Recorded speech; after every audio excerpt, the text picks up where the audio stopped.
وإذ صرفنا إليك نفرا من الجن يستمعون القرآن فلما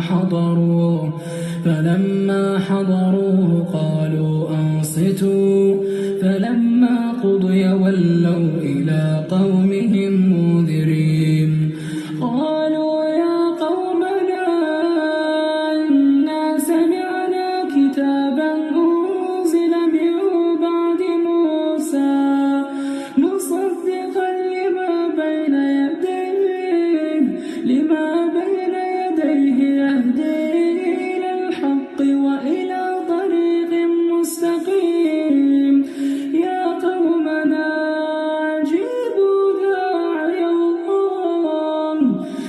قومنا أجيبوا داعي الله